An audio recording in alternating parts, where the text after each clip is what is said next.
One. It's supposed to go automatically to Facebook, so we're live. So let's actually see.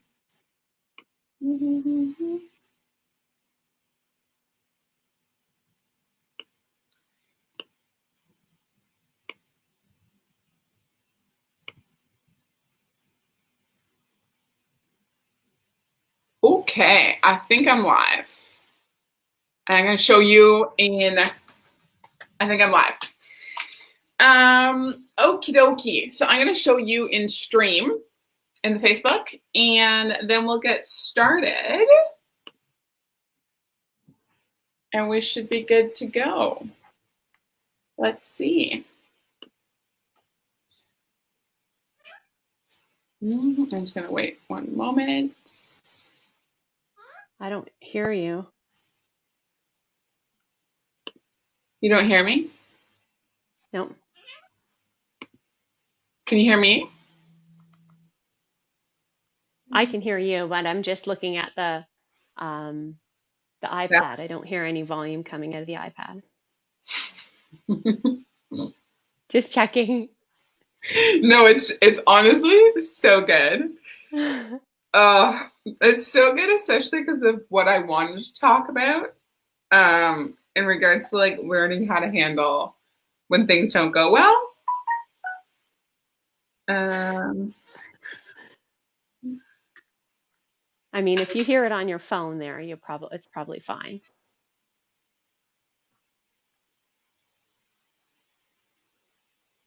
It just seems to be frozen.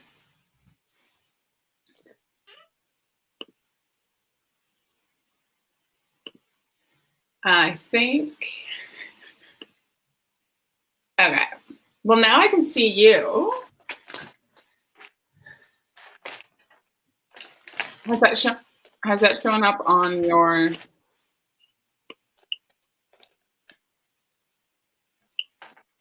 I think we're actually live. Okay, great. Well, now I can see you. Okay, perfect. Let me just go back so I can actually see you. I feel like we need to do like a clearing. Okay, let's do that. You ready? Yes. I'm good. Okay, awesome. Okay, finally, 30 minutes later. I am so happy to be able to talk to you. So today on the podcast, we have Kimberly Smith. And, you know, there are people that come to my mind, and I was like, I would really like to talk to them about how they created what they're doing. And like 2 weeks ago, you popped into my mind. I was like, that's so cool. Because you went and created your own business around working paint workshops. And so I wanted to talk to you about it. And I figured other people would probably be interested too. So here we are. Amazing. Thank you, Dominique, so much for having me on your show. This is so exciting. I can't wait to share some insight with everyone that's listening. I'm excited to dig into it. So why don't you give us like the 30-second synopsis of, how you introduce yourself, and then we'll dig into it. Okay, so my name is Kimberly Smith, and I own a company called Young at Heart Painting. And that company provides paint workshops to seniors and people with special needs in the GTA and Toronto area. My background's in marketing and advertising, and I do some of that as well on the side with Kimberfly Design. And that's kind of a little bit about myself. I just really am passionate that, people are living a fulfilled life and get to explore their creativity. So that's sort of why I started these companies. Yeah. I love it. And what I found really intriguing about what you did was like creating a paint workshop business is not what somebody usually thinks about when they start a business. Like it's a far more creative aspect to it. And I know even when I thought about it, I was like, so many of my own opinions and limiting beliefs came up. It's like, well, how would you even make money about it? Like around it, can you even do something that you obviously enjoy and run a business? And so why don't you take us back to How long ago was it ago that you started? 2 years?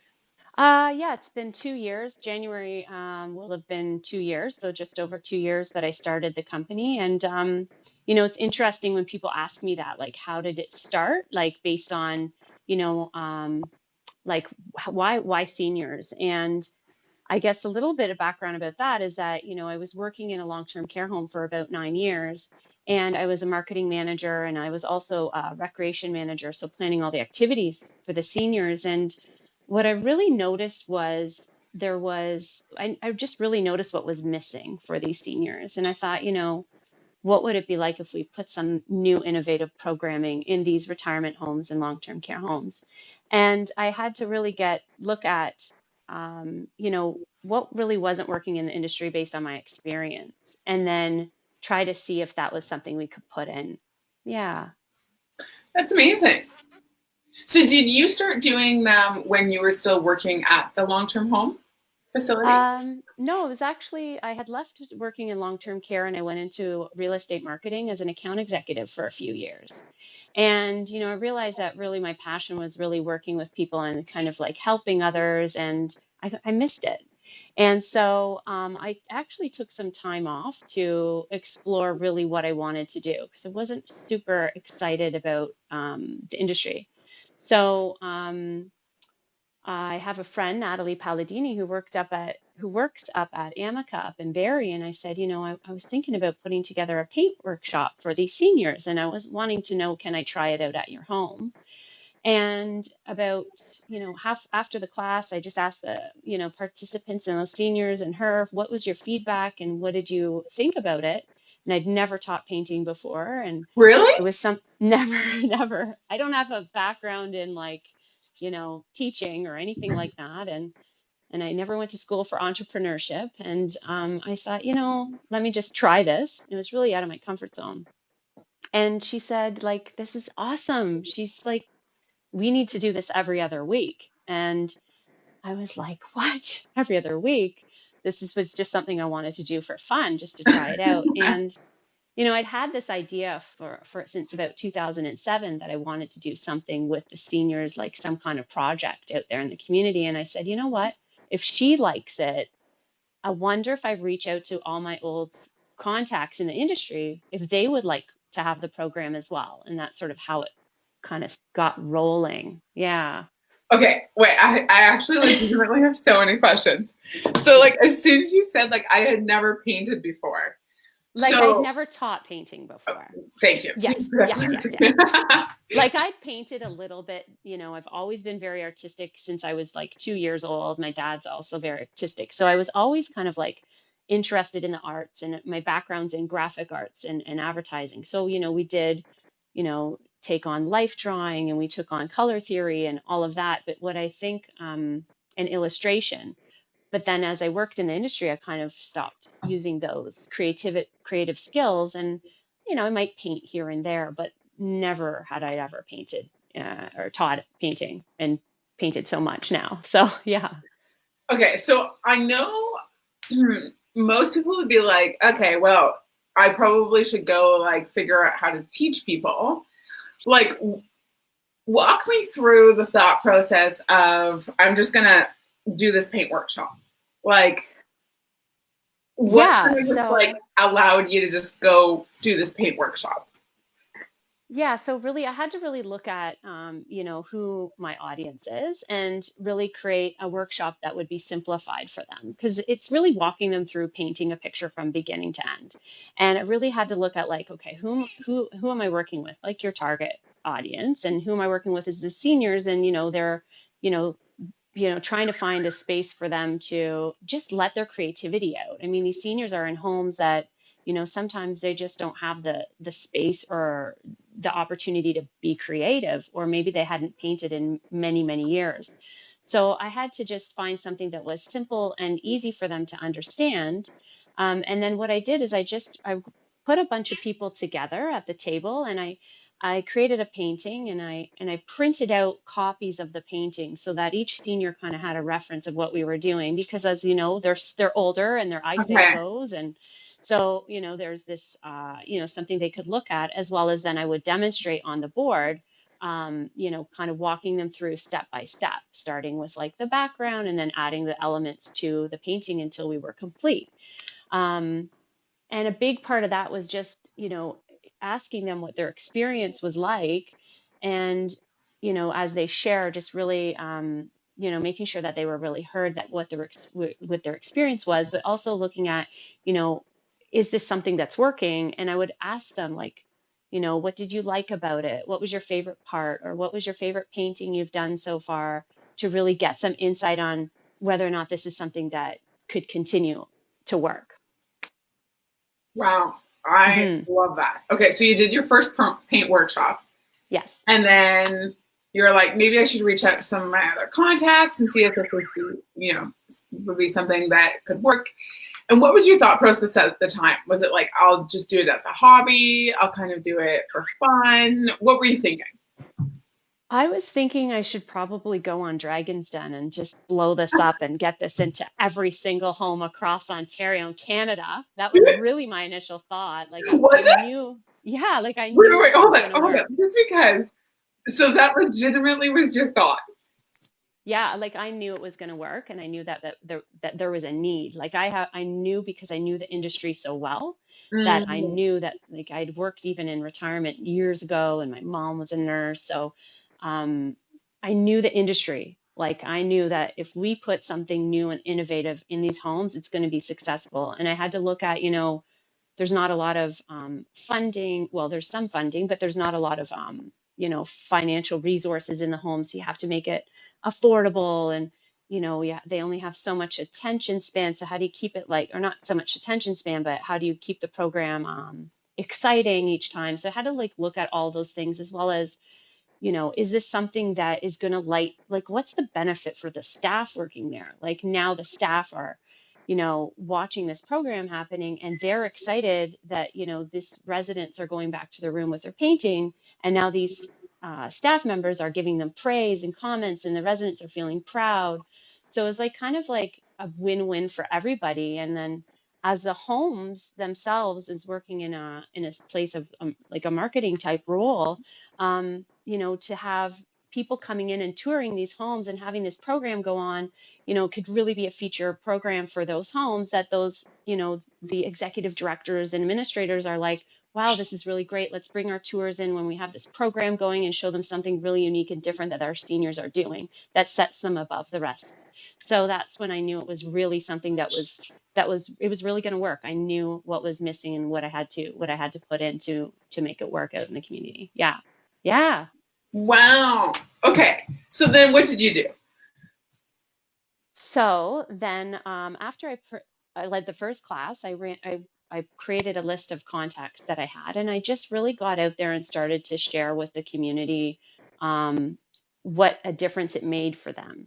So, the seniors were really happy. They felt like a sense of belonging. There was this pride. There's this sense of achievement, like, oh, I'd never painted before, or, I hadn't done this in so long. And they looked forward to it. So it's like all those things that I really wanted to get out there in the community and say, hey, this is what's they're saying, and this is the feedback from our seniors, is this something that you'd be interested in? And as I started to share with people in the industry, they were very accepting of it, because I had a lot of relationships with them in a past working space. So that was pretty easy. But I also noticed that, I just kind of, you say you put things out in the universe. Like I started to share with people out in the community, right? Like, and what I noticed was, if it was even having a conversation with someone, at the gym, they were like, oh yeah, like everyone has a grandfather or grandmother or someone senior, that elderly, that they know in the community. And I thought, they would start to say, oh, well, there's this home down the street, or my grandma's in this home, or, and they would start to actually give me ideas of new places that I could even reach out to and sometimes refer me to. So that was exciting as well. I think that's such a crucial step that I think a lot of people can tend to overlook, is just going out and having conversations about this idea that you want to do, or that you're like doing, because like, I think that's in reality where it lives, in conversation. Like, until you actually start having conversations with people about it, there's no reality. But when you're actually being like, hey, I'm actually thinking about doing this. Like, when I did the bike tour, the only reason why it was reality and why it actually happened was I went and told like one of my really good friends about it. And that's what made it That's reality. how it gets started. Yeah, absolutely. And what I'm seeing now is that, the staff and these directors of these homes are loving it so much that they're like, I said, well, why don't we do something for your staff, or we can put together like an event for your Christmas party, or, the executive directors have a little meeting. So we're doing something for them,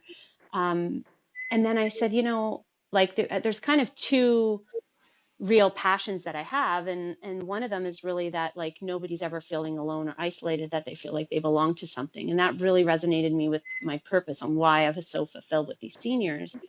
But I started to see that, there's also this opportunity with the staff, because, as nurses and people working out in the healthcare industry, we all know it's a very demanding job. And so what would it look like to provide something for them to have an opportunity to like de-stress and have some fun and connect with people within their organization and their colleagues, which we don't really have a lot of that time. And then I started to see that, myself and working in advertising, how it was so much work, and it wasn't really the most enjoyable experience, although I learned a lot. It wasn't really fulfilling myself. And what I saw was a lot of people were saying, well, why don't you do this for like some organizations? There's a big, CAMH put out an article in January saying how much that, people are really struggling in the workplace, and there's a lot of stress out there. And I thought, oh, that sounds like me. How could I reach those people as well? And that's kind of where I'm seeing that, it's not just impacting one group of people like our seniors, but there's so many people that it's affecting, that it's now how do we get it out there? So yeah. I love that. And I think and I always like to like highlight kind of like the commonalities when I hear them. And I think often people will look at what you have, which is like, a business that does amazing paint workshops, and be like, I couldn't do that. But it's like you do one step and you didn't know what you're going to do now 2 years down the road. But it's like, I'll just do one paint workshop and see how it goes and get the feedback. Yes. And I know even like with the documentary that I'm currently making, honestly, like if I'm really being honest, like I get stuck in my head most of the time, because I'm just like, I don't know how this is going to happen, and this is going to happen, and this is going to happen. And then I just remind myself, like, okay, I just need to do one thing. And if I just keep doing one thing, it'll kind of like all work out. I don't know what it'll look like, but it'll all work out closer to the end. It's really taking like, just taking those little actions and continuing to share, really why you're doing it, that people are like, oh, wow, this is really great. This sounds wonderful. Like there starts to be more actions and more ideas that come from the sharing with other people, and then just taking those little actions, and you kind of see it just kind of grow. Yeah. And it was really awesome. Like in 2018, so I ran my first class in January 2018, and that year I taught 100 classes. And, in 2019, I taught 240 classes. And so the goal this year is to teach 380 classes. And then, of course, there's only one of me. So how can I get some other people on board to help support me? So that's kind of the next step. It's like, okay, like it'll eventually get there, like just through continually sharing and taking the actions. That's amazing. Oh, I love that. Okay. Yeah. So I want to talk about money. And I know you and I briefly talked last week about this. So yes, I want to talk about money because I like what I'm currently dealing with and like working to like shift my mindset around is like, I can't. So what I currently am is like, I can't make money doing something I enjoy. That's like my like limited belief around it. And so when I hear about something like your business, I'm like, that's amazing. And it like immediately just triggers my limited belief around how to make money. So like talk me through how your mindset around money and business and pursuing what you're actually like what you enjoy has shifted in the 2 years. Yeah, I hear so much of myself in what you're saying because I never thought that it was possible at all. And I think that, having that, um, what really worked for me was just having coaching.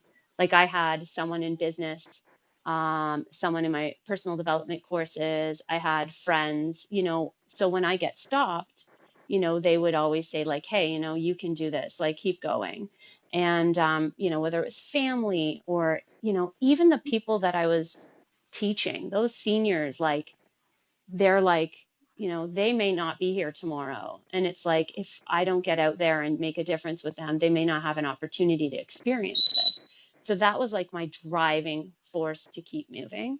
But consistently having family members, like my uncle is a super huge support, my dad, like constantly like, okay, here's where I'm at, like how do I get to the next step? They're business owners, so I looked at them as role models and how I can, you know and of course they want to help.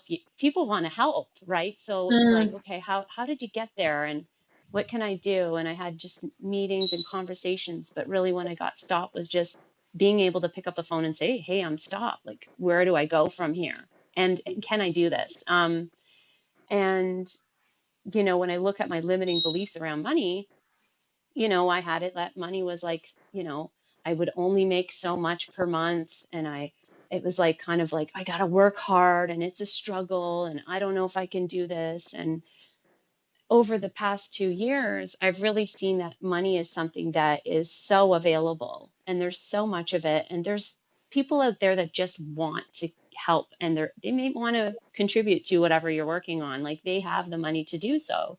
And it's just, how do we find those people? But just changing that mindset from like, money is like something that is a struggle to make, as to like money something that I can create. Like it's something that's like actually accessible and it's easier. There's something that, we can just when we're sort of making that difference with those people, it kind of just happens, just kind of mm, flows. Like I would, and I remember my first couple classes, like I didn't really charge that much, and I had to look at really my own self-worth and say, wait a minute here, I've got something great, and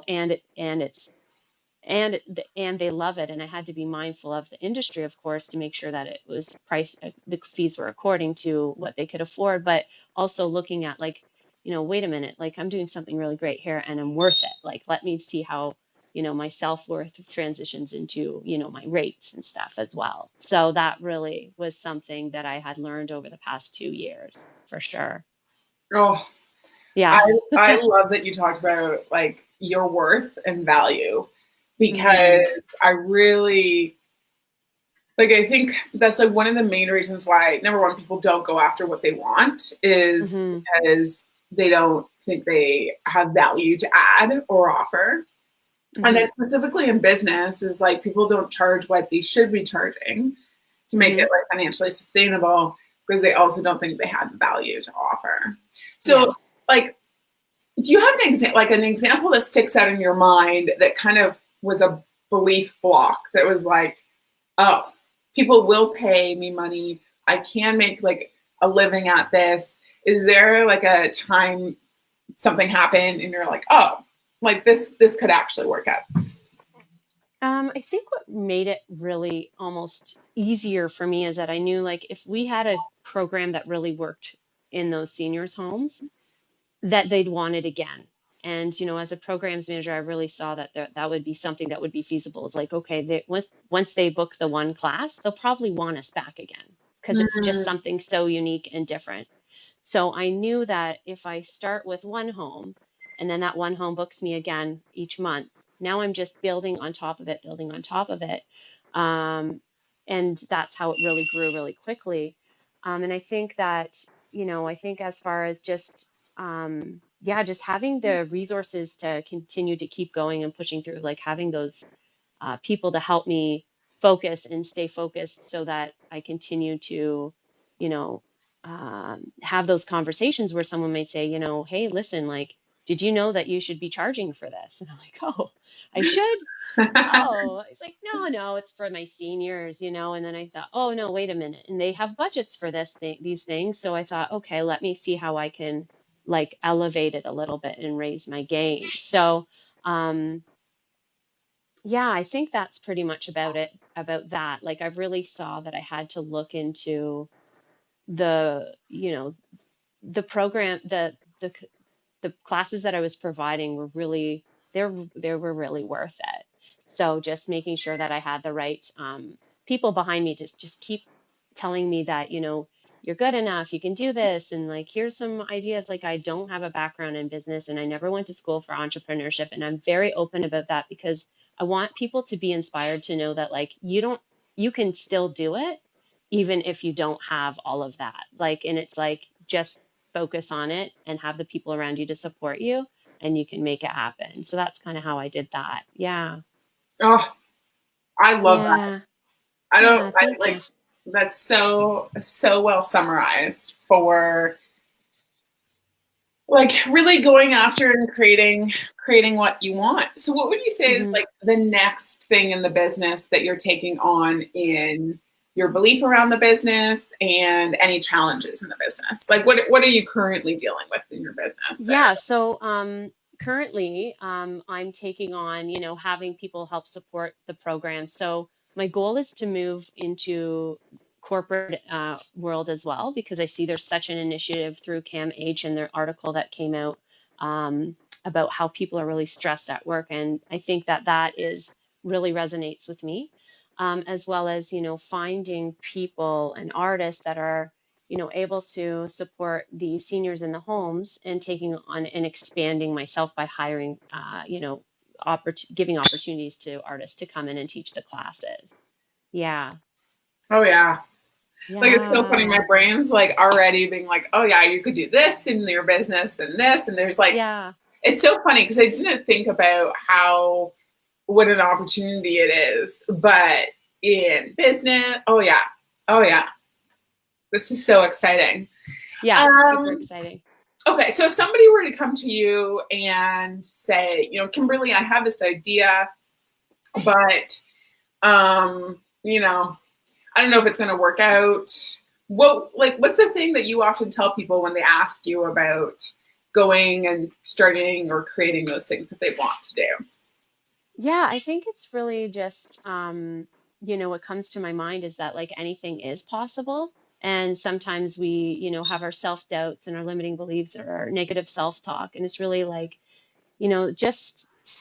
just saying and standing that anything can be possible and is possible, really kind of helped me stay focused.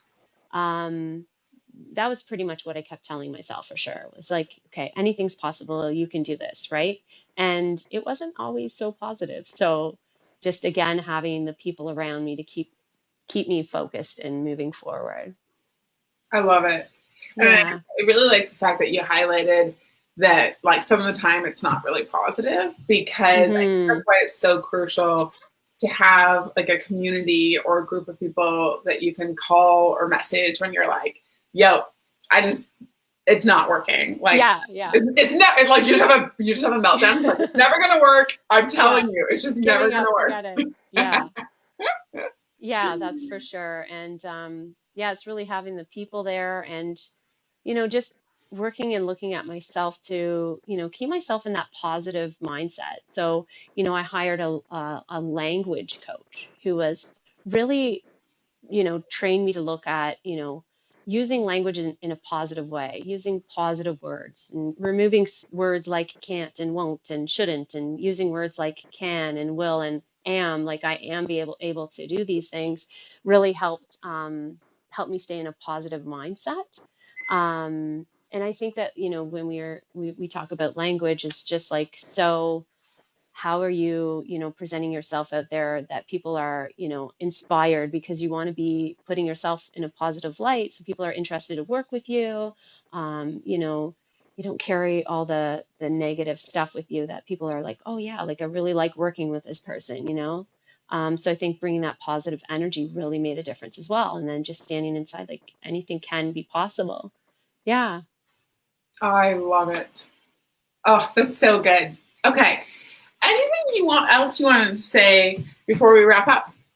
Oh, what else I'd want to say before we wrap up is just like I have, you know, I'm so appreciative and have filled with so much gratitude for everyone like yourself, Dominique. Thank you for having me today, but also, you know, the people in the community that, you know, trusted me that I could deliver like a really exciting program for the seniors, and for those like people in the industry, and for my mentors, and, you know, the family and friends that I constantly have around me to help keep me going. I just want to acknowledge them for their support and just say thank you so much for everything that you've done. Like, it's amazing to see where I am. I sometimes have to like catch myself and say, "Oh my God, I can't believe I did this."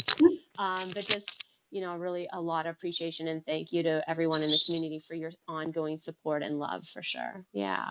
Yeah, that's amazing. And I really want to acknowledge you for your commitment to really giving people the opportunity to express themselves creatively. And I think especially with the older generation, that often feels overlooked, not seen, not appreciated, to really have that space to like show up and actually be excited about something is such a gift. And it takes something to like consistently create something that you have no proof's going to work out. And I'm sure you've had your ups and downs, but to really offer something to the community and to the world is really incredible. And I just like really acknowledge you for that. Aw, thank you so much. I really got that. Thanks, Dominique. Thank you. You are very welcome. Yeah. Okay. Well, I am going to go drink more coffee because I'm super excited about what we talked about here. And then if anybody wants to follow up and connect with you, what's the best way for them to do that? You can reach me on Facebook. You can find me under at Young at Heart Painting. You can find me at Kimberfly Design on either Facebook or Instagram. And I can put my messages and my comments in below. And yeah, I think that's it. Or you can go to www.kimberflydesign.com, which has everything there, but the seniors programs and the corporate paint workshops, as well as some of the marketing stuff that I do as well. So I love that. Yeah. If you ever need a little shot of inspiration to be like, oh, I could go create something, go look up her Instagram. And I think it's just so great to have those examples of what is really possible when you just go out and try. Yep. Anything is possible. Anything is possible. Okay, awesome. I'll talk to you later. Thank you. Bye. Bye. Bye. Oh.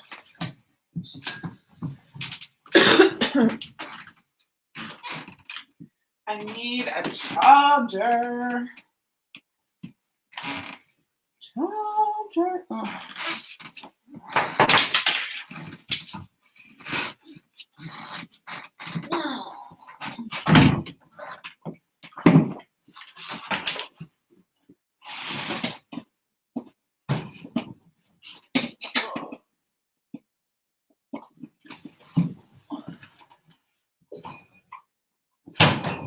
Ugh.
You will give other people strength and courage. You may not give them confidence, but you will give them courage. Remember, it smacks them in the face or it slaps them in the ass. So the only two options of your energy, right?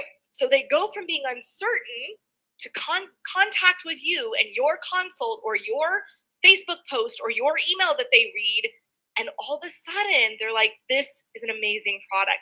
I really love her and I cannot wait to use this. That's when they're throwing their hands in the air in Walmart, and that's when they're saying yes on a consult and paying you immediately when you get off the phone. Now, earlier I told you that this is not believing harder. So how you get here is not by believing harder, right? A lot of y'all try to do that. They're like, I'm just going to chant my way to cash. It's not the way it works, right? You have to practice it. You have to